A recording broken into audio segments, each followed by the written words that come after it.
corte criminal condenou todos à morte por fuzilamento, e no dia 19 de dezembro, Sua Majestade, o Imperador, escreveu pessoalmente: confirmado. Quando os presos se deram conta do significado dessas palavras, o sol reapareceu de súbito através das nuvens, e Dostoiévski, virando-se para Sergei Durov, disse: não é possível, eles vão nos executar. Olá pessoal, tudo bem? Professor Diego aqui novamente com vocês. Hoje então, pessoal, para trazer para vocês outros escritores russos, né, para que vocês tenham um conjunto aí de grandes escritores e que possam usufruir e de alguma forma captar um pouco daquilo que a gente conhece como a alma russa, né? Todas as facetas que compõem essa alma russa. Evidentemente, um povo não se reduz a alguns indivíduos, né, desta coletividade, mas é sempre interessante para perceber algo do que está no imaginário russo, especialmente do século XIX. Né? A grande literatura russa está toda no século XIX, embora você tenha também outros grandes escritores no século XX ainda. Né? Então, pessoal, eu começo citando o Gogol, né? Aqui do ladinho tem aqui a obra que eu vou comentar, que se chama O Nariz. O Nariz é uma obra cômica de viés grotesco, né? Impressionante. Eu não vou contar nada do enredo de modo definitivo para que você não perca a vontade de lê-lo, né?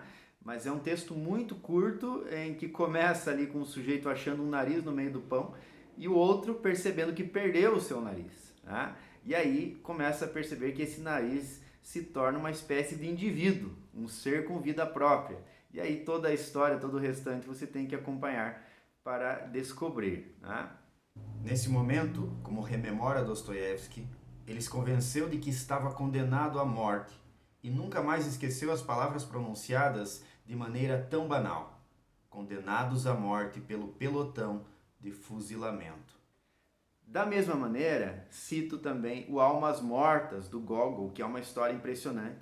O título já é muito chamativo, né? Almas Mortas, para nós tem até uma ressonância espiritual, né? E também para o Gogol também tinha.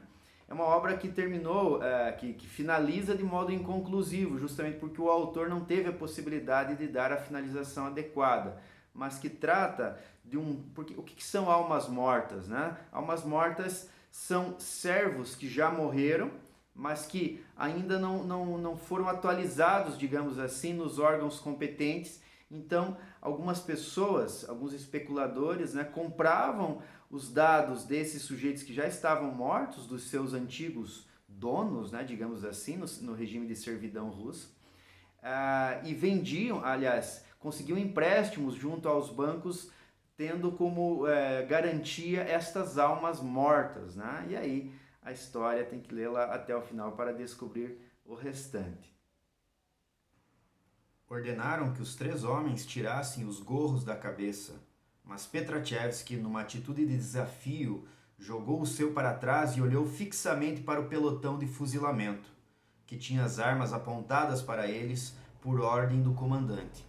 Dostoiévski estava entre os três seguintes na fila da qual tinham escolhido o primeiro grupo, e estava absolutamente certo de que dentro de minutos chegaria a sua vez. O que sentiu neste momento? Muitos anos depois, Dostoiévski disse a Orest Miller que sentiu apenas um terror místico e um único pensamento o dominava, o de que em 5 minutos estaria a caminho de uma outra vida desconhecida.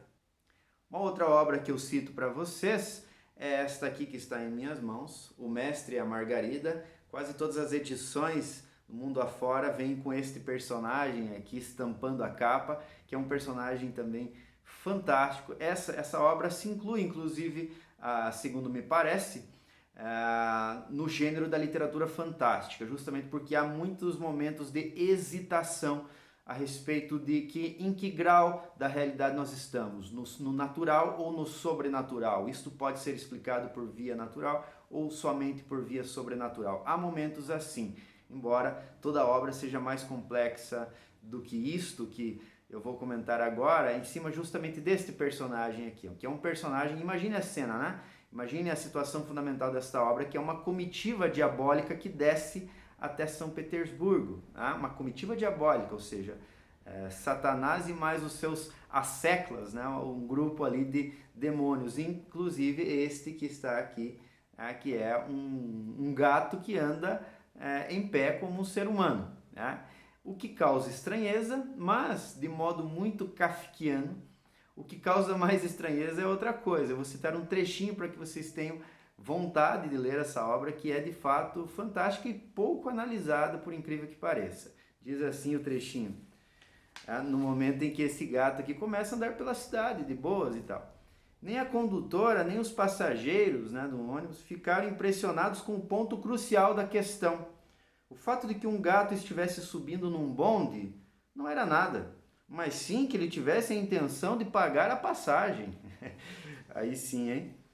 Então, pessoal, só para que vocês fiquem com gosto, né, com gostinho de quero mais aí para ler O Mestre e a Margarida, é um tijolão, tá? Mas vale muito a pena, tem ressonâncias religiosas nessa obra aqui que são de fato impressionantes e que merecem análises mais acuradas. Fica essa recomendação então. A tensa espera de que o pelotão começasse a atirar durou cerca de 1 minuto, e então ouviu-se o rufar dos tambores dando sinal de retirada. Aksharumov, que não tinha servido ao exército, não entendeu o significado do sinal e pensou que se tratasse de uma descarga dos rifles. Mas o ex-oficial Dostoiévski imediatamente compreendeu que sua vida estava salva. Em seguida, o pelotão baixou os rifles e levantou a pontaria. Os 3 homens foram desamarrados dos postes e levados de volta aos seus lugares. Um deles, Nikolai Grigoriev, estava branco feito cera, como se todo o sangue tivesse fugido de suas faces. Na prisão já havia dado sinais de perturbação mental e a falsa execução acabou por aniquilá-lo de uma vez por todas. Nunca mais se recuperou e passou o resto da vida inerte, em estado de invalidez mental. Nesse meio tempo, entrou em cena a galope um ajudante de ordens trazendo o perdão do czar e as verdadeiras sentenças. Os documentos foram lidos diante dos prisioneiros atônitos. Uns receberam as notícias com alívio e alegria, outros com perplexidade e ressentimento.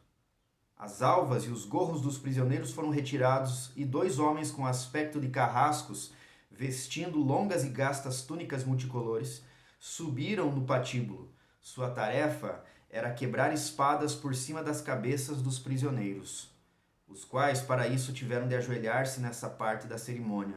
O estalido das espadas simbolizava a exclusão da vida civil.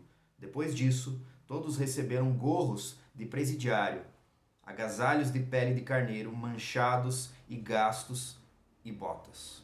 Esses trechos lidos, pessoal, foram retirados desta biografia aqui, escrita pelo Joseph Frank, e que é aclamada como a melhor biografia a respeito do grande escritor russo chamado Fyodor Dostoiévski. E com esse retrato, então, eu gostaria de mostrar para vocês nesse breve vídeo como é complexa a alma russa, quantas facetas são possíveis, desde um humor grotesco, cômico, como o de Gogol, passando por uma perspectiva fantástica de Bulgakov, chegando até essa perspectiva existencial absolutamente séria e conflitante de um Tolstói e de um Dostoiévski, que a partir desse enfrentamento da morte, né, nessa situação de um fuzilamento farsesco, né, de toda essa farsa que foi colocada a ele e o seu grupo, né, depois pesquisem essa circunstância, faz com que as suas 5 grandes obras da maturidade venham a lume, venham à luz. E é desta perspectiva existencial, então, que surgem os grandes escritores russos, especialmente do século XIX. Ok, pessoal? Espero que vocês tenham gostado do vídeo. Deixe nos comentários aí tudo aquilo que vocês acharam interessante. Ok? Um forte abraço e até logo.